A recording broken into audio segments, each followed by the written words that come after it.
Commander Jake Morrison stood on the bridge of the USS Defender, watching the stars through the main viewport.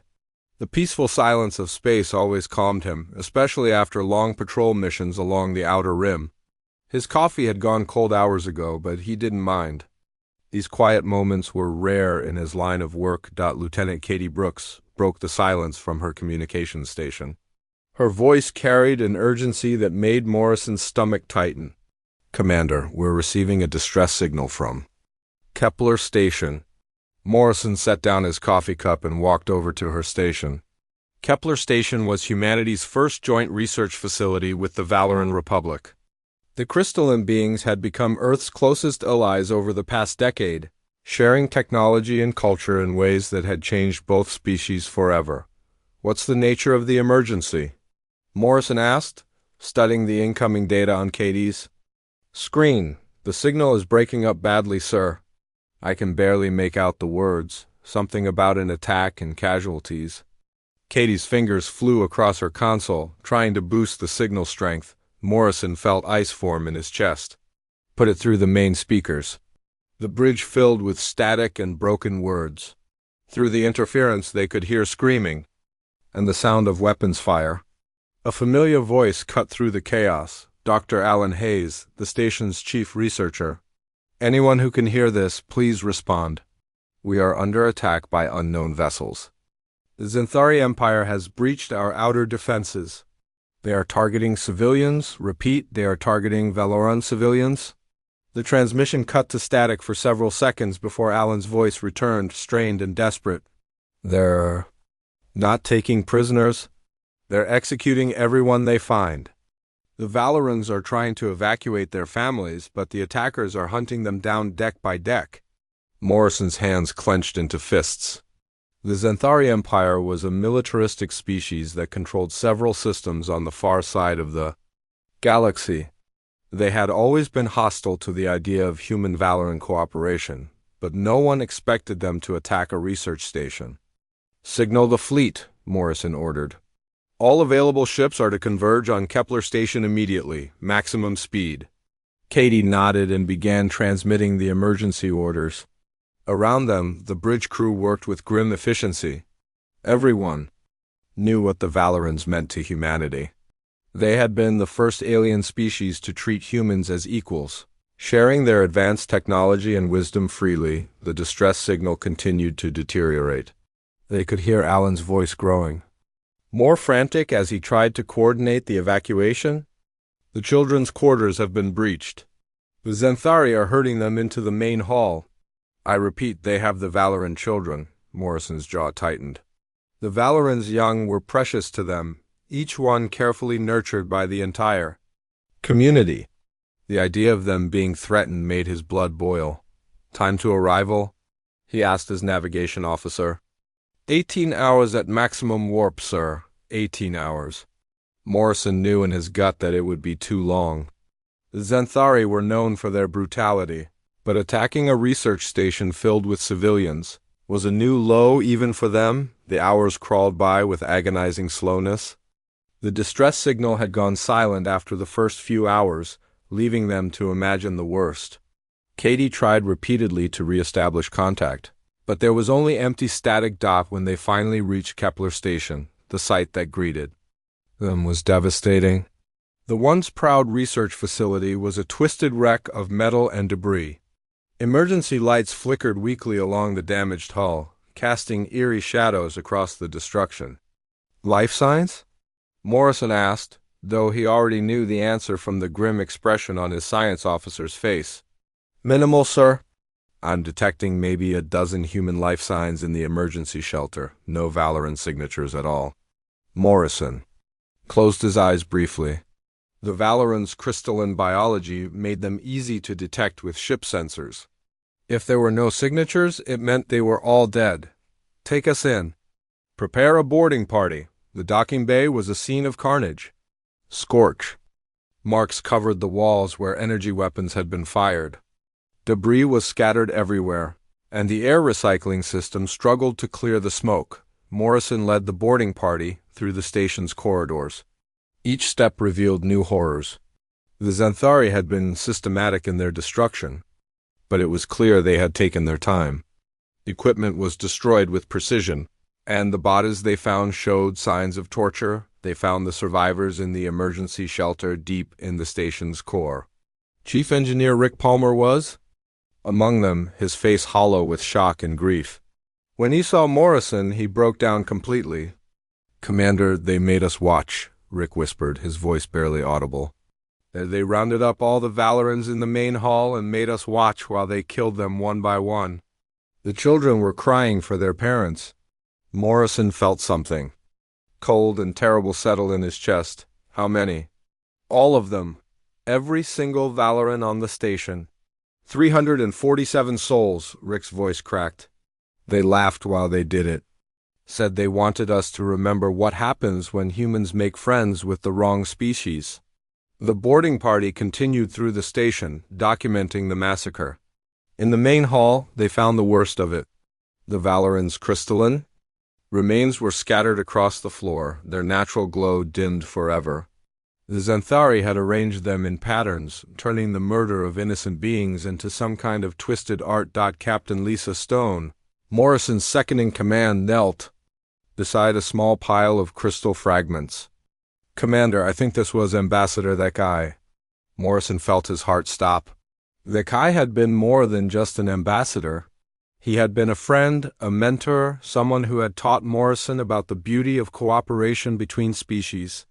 The old Valoran had often spoken of his hope that humans and Valorans would explore the galaxy together, learning from each other as they went. Now he was just broken pieces on a cold metal floor.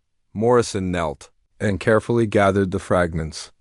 As he held them, he could feel the last traces of warmth leaving the crystalline structure. It was like holding the fading embers of a dying fire. "Sir," Lisa said quietly, "the message logs show this was planned. The Xantharis specifically targeted this station because of the Human-Valoran alliance. They wanted to send a message." Morrison stood slowly, still holding the remains of his friend. Around him, his crew waited for orders. They had seen their commander angry before, but never like this. There was something different in his eyes now, something cold and calculating and absolutely terrifying. "They wanted to send a message," Morrison said, his voice deadly quiet. "They wanted to show us what happens when we trust aliens. They thought watching our friends die would break us." He looked around the ruined hall at the scattered remains of beings who had only wanted to share knowledge and friendship with humanity. The Xanthari had been so very wrong about what this would do to the human spirit. "Signal Earth," Morrison ordered. "Tell them what happened here. Tell them the Xanthari Empire has declared war on everything we stand for." As they prepared to leave the station, Morrison took one last look at the memorial hall. The Valorans had believed in the best of humanity. They had trusted humans with their lives, their children, their future. And humanity had failed to protect them. But failure, Morrison realized, was just another word for learning opportunity. The Xanthari had taught them something important today. They had shown humanity exactly what they were capable of when pushed too far. The galaxy was about to learn that there were some mistakes you could only make once. The news of Kepler Station reached Earth like a shockwave through the galaxy. President Helen Carter stood in the Oval Office, watching the reports flood in from news stations across the planet.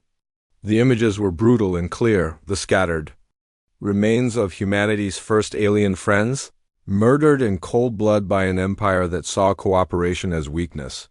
Admiral Ryan Cross had been opposed to the Valoran alliance from the beginning.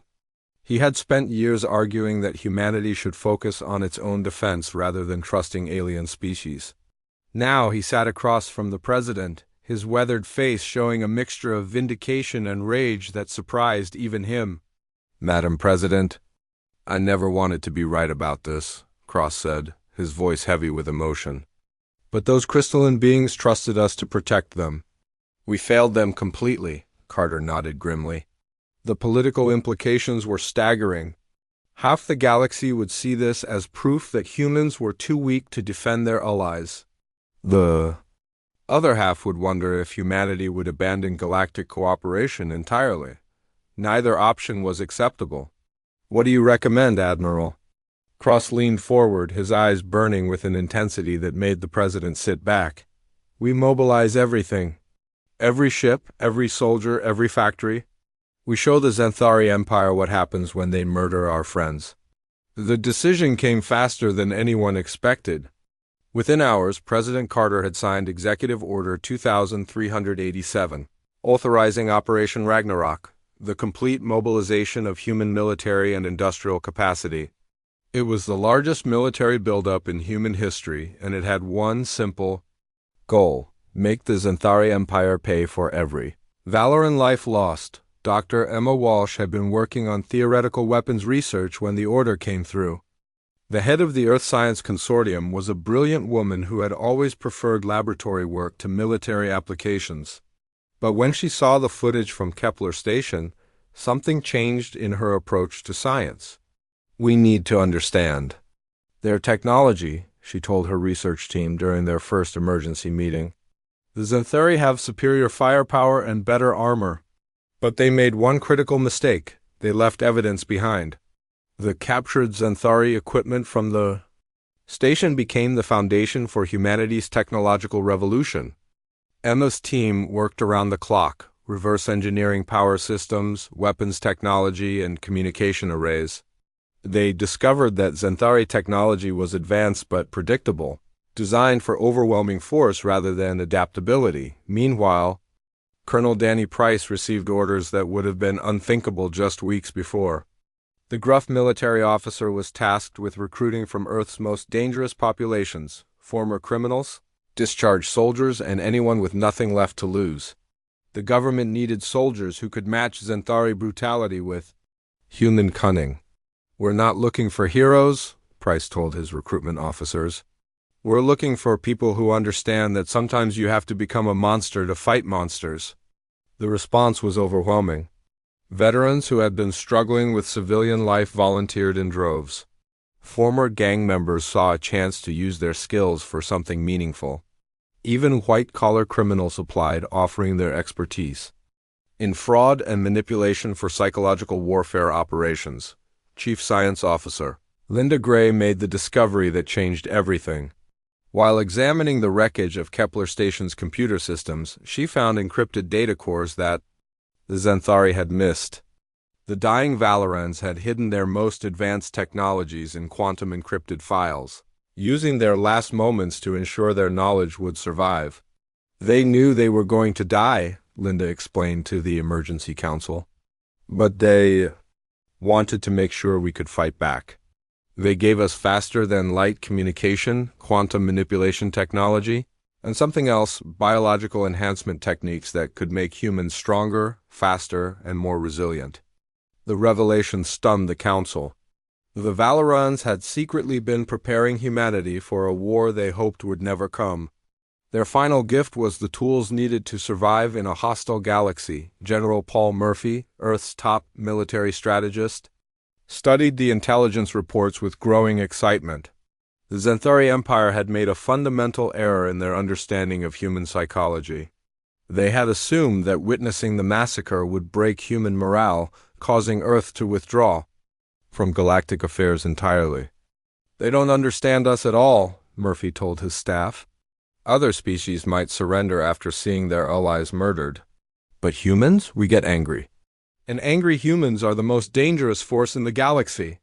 The first volunteers for the experimental enhancement program came from the survivors of Kepler Station. Chief Engineer Rick Palmer was among them, his grief transformed into a burning desire for justice. The procedures were based on Valoran biological research, but adapted for human physiology. Dr. Walsh supervised the enhancements personally, watching as volunteers underwent genetic modifications that pushed human capabilities to their absolute limits. The process was agonizing and dangerous. Nearly 30% of the volunteers didn't survive the initial trials. Young Lieutenant Ben Carter, President Carter's son, was among the first to successfully complete the program. When he emerged from the enhancement chamber, he was no longer entirely human. His reflexes were lightning fast, his strength had tripled, and his senses could detect threats from impossible distances. "How do you feel?" Dr. Walsh asked during his first post-enhancement examination. Ben looked at his hands, watching muscles that moved with inhuman precision. I feel like I could fight 1,000 Xanthari and win. But more than that, I feel like I'm carrying something with me, the memories of everyone who died at Kepler Station. The enhanced soldiers underwent training that would have killed normal humans. Sergeant Major Tony Rodriguez, a veteran of Earth's worst conflicts, watched them practice combat maneuvers with a mixture of pride and unease. These weren't just soldiers anymore. They were something new, something that humanity had never created before. They move like predators, Rodriguez observed during one training session. But they think like humans. The Xanthari created their own worst nightmare. As the weeks passed, the transformation of human society became complete. Factories that had once produced consumer goods now manufactured weapons and armor. Universities shifted their research focus to military applications.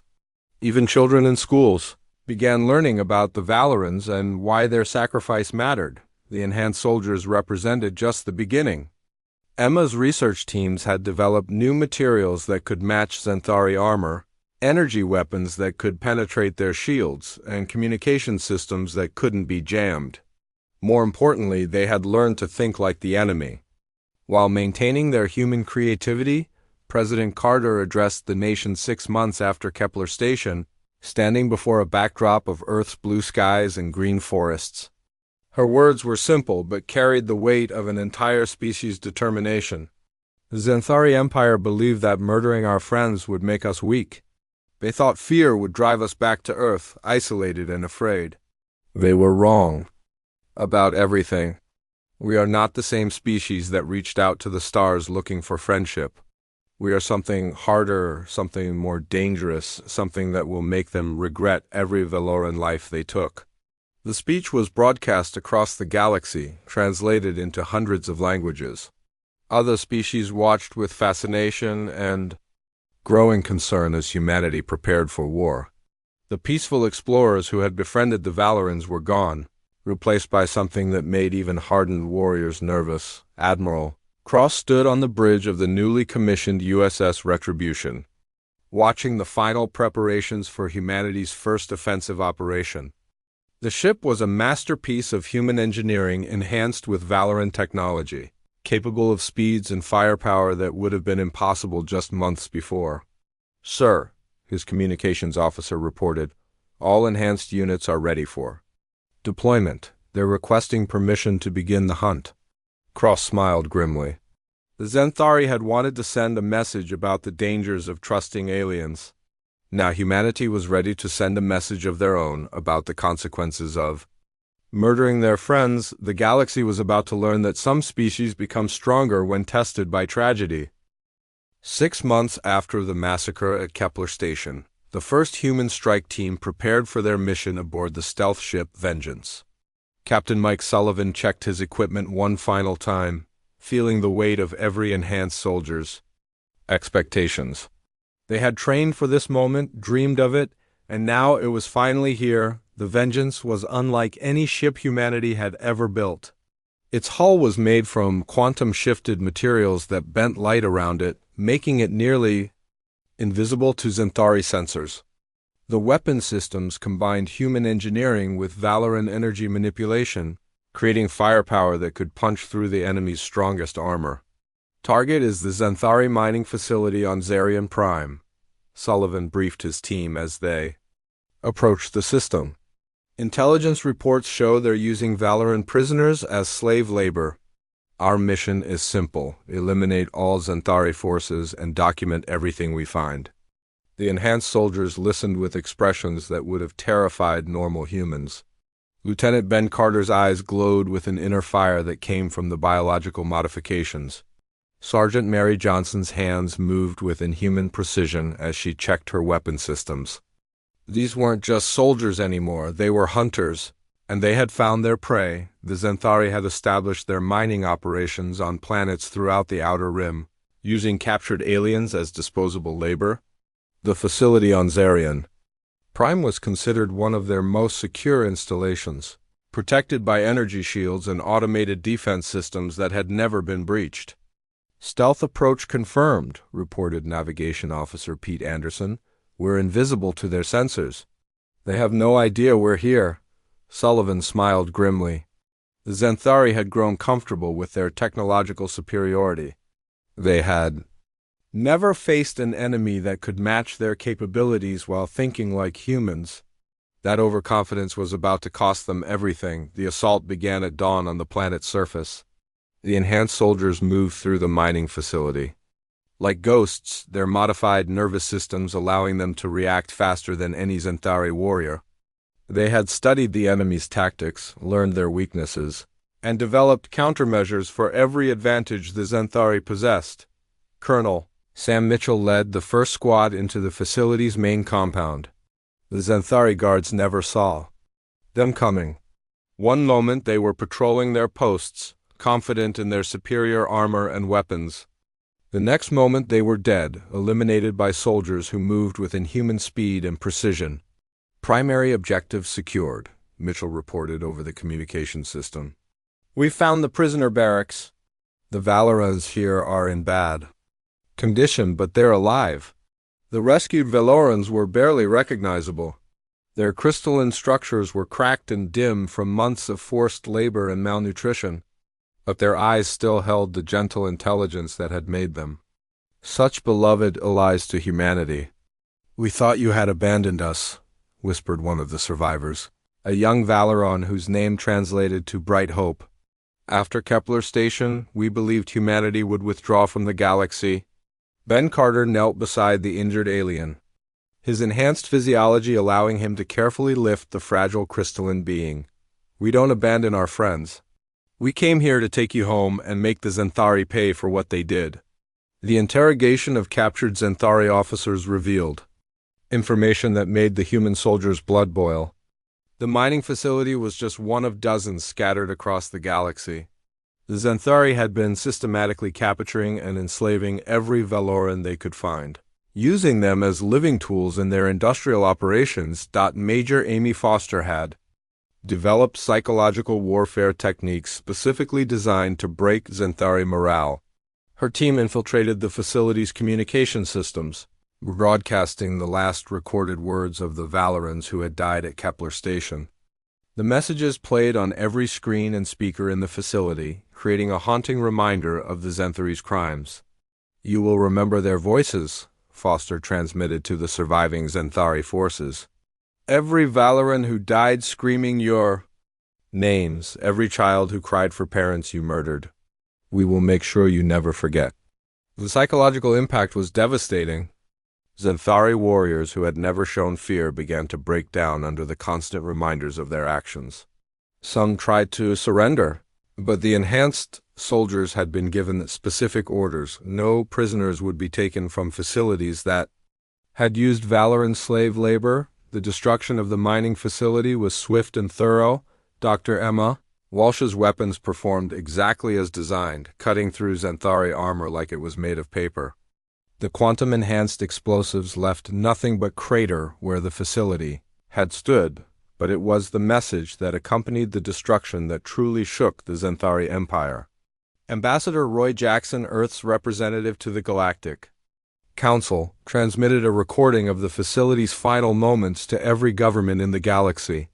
"The Xanthari Empire believed they could break humanity's spirit by murdering our friends." Jackson's voice carried across the stars, they thought. "Watching the Valorans die would make us weak. Instead, they taught us what we're capable of when we stop trying to be civilized."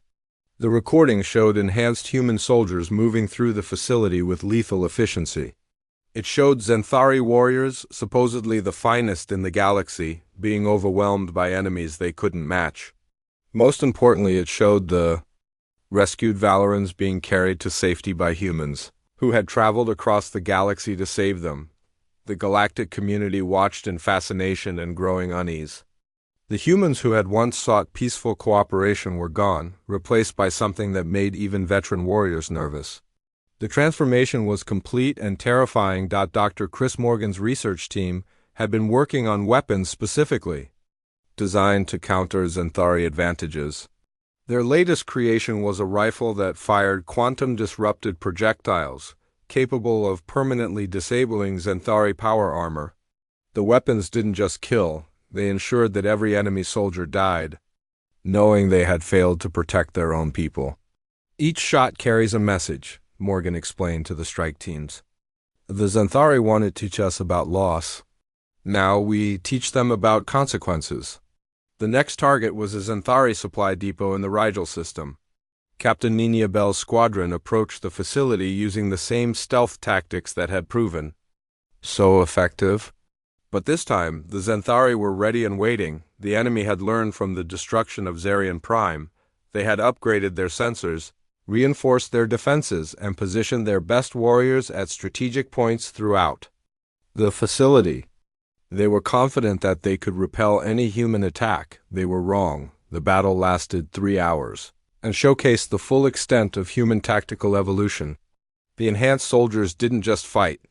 They adapted, using creativity and unpredictability to overcome every defensive measure the Xanthari had prepared. "They're not fighting like any species we've encountered," one captured Xanthari officer reported to his superiors. "They use their weapons like tools, their environment like a weapon, and their losses like motivation. Every soldier we kill seems to make the survivors stronger." The depot's destruction was even more spectacular than the mining facility. Nina Bell's new quantum torpedoes, powered by crystalline energy cores salvaged from Kepler Station, created explosions that could be seen from orbit. The symbolism wasn't lost on anyone. The dead Valorans were still fighting, their sacrifice transformed into weapons of justice. The Xanthari High Command called an emergency session after the second facility was destroyed. For the first time in their history, they were facing an enemy that seemed to grow stronger with each engagement. The humans weren't just winning battles, they were evolving into something that defied every military doctrine the Xanthari had ever developed. "We created this," admitted General Krax, the architect of the Kepler Station massacre. "We thought breaking their alliance would cripple them. Instead, we forged them into the perfect weapon against us." The hunt had begun in earnest, and the galaxy watched as humanity transformed from explorers into something far more dangerous. The Xanthari had wanted to send a message about the dangers of trusting aliens. Now they were learning about the consequences of underestimating the species that had chosen to call those aliens friends. The largest human military fleet in history assembled at the edge of Xanthari space, their ships gleaming with quantum armor and weapons that hummed with deadly energy. Admiral Ryan Cross stood on the bridge of the flagship Retribution, watching as thousands of vessels prepared for the final assault on Xanthari Prime. The heart of the enemy empire lay before them, defended by orbital platforms and weapon systems that had never been breached.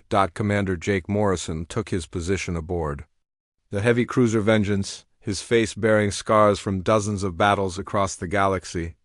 Each mark told a story of rescued Valorans, destroyed Xanthari facilities, and enemies who had learned too late what humanity was capable of when pushed beyond their limits. The survivors of Kepler Station now served as elite squad leaders, their grief transformed into an unstoppable force of justice. "All ships report ready for assault," reported Communications Officer Katie Brooks from her station. Her voice carried none of the uncertainty that had marked the early days of the war. The young officer had grown hard during the months of fighting, watching humanity evolve from peaceful explorers into something that made their enemies tremble with fear. The orbital bombardment began at dawn on Xanthari Prime, Morrison's targeting. Systems locked onto military installations across the planet's surface, each coordinate carefully selected to maximize psychological impact. As the quantum torpedoes found their targets, he announced the name of a Valoran victim over the fleet's communication channels. "This is for Ambassador that guy who believed in the future of our species." Morrison's voice echoed across space as the first weapons platform exploded. "This is for Crystal Singer Veltai, who taught our children to appreciate beauty in all its forms." The ritual continued for hours, each destroyed target accompanied by the name and memory of a Valoran who had died at Kepler Station. The bombardment became a memorial service that spanned star systems, transforming military action into something sacred and terrible on the planet's surface. Lieutenant Colonel Danny Price's enhanced soldiers fought with a ferocity that shattered Xanthari morale completely. The enemy had expected to face humans driven by revenge, but instead they encountered warriors fighting for something far greater than personal satisfaction. These soldiers carried the memories of friends who had died believing in a better galaxy, and that burden made them unstoppable. The Xanthari defenders found themselves facing an enemy that seemed to anticipate their every move. The enhanced humans didn't just react to Xanthari tactics, they predicted them, countered them, and turned them into weaknesses. Every advantage the Xanthari had relied upon for centuries became meaningless against soldiers who thought like humans but moved like machines.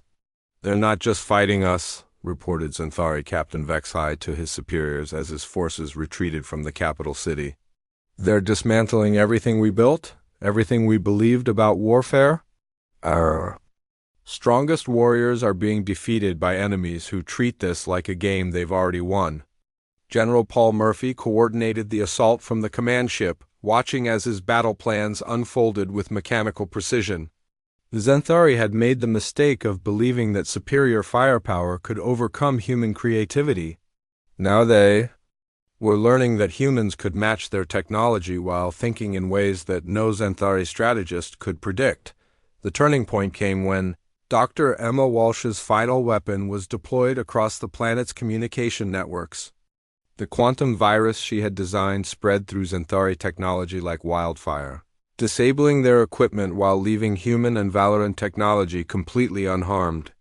Within hours, the Xanthari forces found themselves fighting blind and deaf, their sophisticated command systems reduced to useless metal. "The virus is working exactly as designed," Walsh reported from her laboratory ship. "Xanthari technology is based on quantum entanglement principles that we've learned to disrupt. Their weapons, communications, and even life support systems are failing across the planet." The siege of Xanthari Prime lasted 3 days, but the outcome was never in doubt. The Xanthari Empire's military might, built over thousands of years of conquest and oppression, crumbled before humanity's focused rage.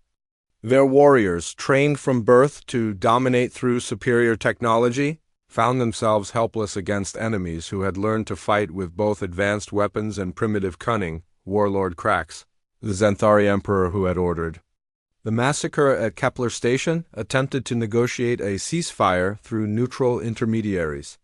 His message was transmitted on emergency frequencies, reaching every ship in the human fleet simultaneously. "We acknowledge our error in attacking your research station." Krax's transmission began, his voice carrying the desperation of a ruler watching his empire collapse. The Xanthari Empire is prepared to offer reparations and discuss terms for ending this conflict. General Murphy's response was broadcast across all galactic frequencies, ensuring that every species in the galaxy would hear humanity's answer to the Xanthari plea for mercy. "You taught us that mercy is weakness." Murphy's voice carried the weight of an entire species' determination. "You showed us what happens when civilized beings try to reason with monsters. We learned the lesson well, and now you will experience the full extent of our education." The final assault on the Imperial Palace showcased everything humanity had become during the war. Enhanced soldiers moved through the ancient halls like avenging spirits, their modified biology allowing them to survive weapons that would have killed normal humans.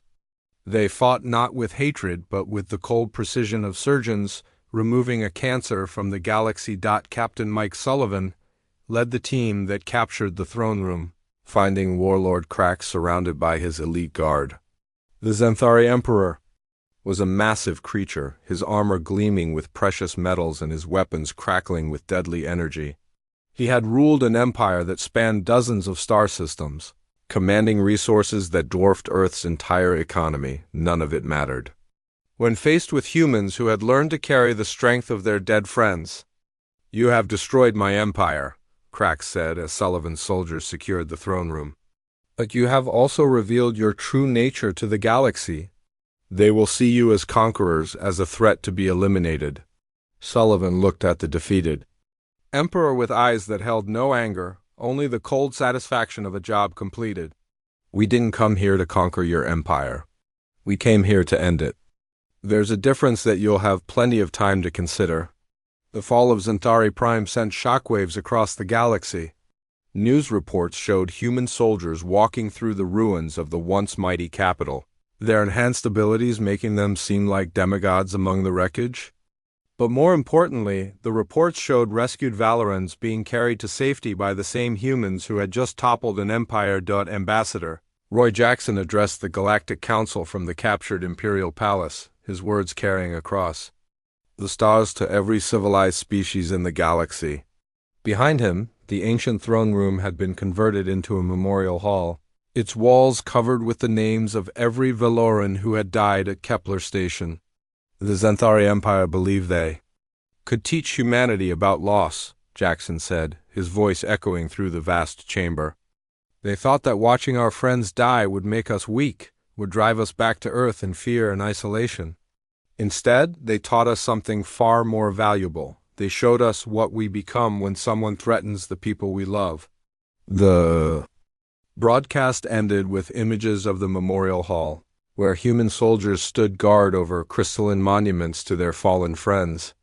The Xanthari Empire had effectively ceased to exist as a military power. Its survivors left to contemplate the magnitude of their error. They had tried to break humanity's spirit by destroying their friends, but had instead forged humanity into something that would reshape the galaxy forever. 5 years had passed since the fall of Xanthari Prime, and the galaxy had learned to live with a new reality. Earth had emerged as the dominant military power, but not as conquerors seeking territory or resources. Instead, humanity had become something far more dangerous to those who threatened the innocent. They had become protectors with the memory of loss burned into their souls. Admiral Lisa Stone stood on the observation deck of Valoran Memorial Station, watching ships from dozens of species dock at the massive structure that had been built where Kepler Station once stood. The memorial was constructed from the same quantum crystals that had once housed Valoran consciousness, creating a monument that sang with voices of the dead. Whenever the solar winds touched its surface, the station served as more than just a memorial. It had become the headquarters of the Galactic Protection Force, humanity's answer to the chaos that had followed the Xanthari Empire's collapse. Where once there had been oppression and fear, now there were human ships patrolling trade routes and defending colonies that couldn't protect themselves.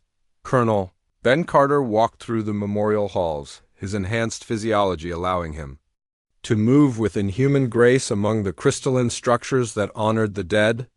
He had become the director of integrated operations, leading the first combined human-alien peacekeeping force in galactic history. His soldiers included former Xanthari warriors who fought alongside humans with a desperation born of guilt and admiration. "Sir," reported Lieutenant Amy Foster from her communications station, "we've received a distress call from the Rigel colony. Pirate raids have increased since the local government collapsed." Carter nodded, reviewing the tactical information on his display. The fall of the Xanthari Empire had created power vacuums across the galaxy, and various criminal organizations had moved to fill the void. But they quickly learned that humanity's definition of justice extended far beyond their own species. "Dispatch the 7th Fleet," Carter ordered. "Full response protocols." Let's remind the galaxy why piracy became unprofitable after Xanthari Prime. The human response to galactic crime had become legendary. Pirates who once terrorized shipping lanes found themselves facing enhanced soldiers who treated each attack on innocent civilians as a personal insult. The criminal organizations discovered that humans had a very long memory and an unlimited capacity for hunting down those who harmed the weak. Dr. Emma Walsh continued her research from laboratories aboard the Memorial Station, but her focus had shifted from weapons development to restoration technology. Her teams worked tirelessly to repair the damage that centuries of Xanthari oppression had inflicted on dozens of worlds. They had learned to heal planets the same way they had learned to wage war with absolute dedication and inhuman efficiency. The atmospheric processors on Kepler-7 are functioning at full capacity, Walsh reported during the weekly science briefing. We should have the planet habitable again within 2 years. The surviving Valoran refugees have requested permission to establish a new colony there. The restoration projects had become humanity's gift to the galaxy. Where the Xanthari had strip-mined planets and enslaved populations, humans brought technology that could heal ecosystems and rebuild civilizations. It was their way of honoring the Valorans who had believed in the possibility of a better universe. Ambassador Roy Jackson addressed the Galactic Council from his office on the Memorial Station, his words broadcast to governments across the galaxy. Behind him, the eternal flame that burned for the Kepler Station victims cast dancing shadows on the walls lined with crystalline memorials.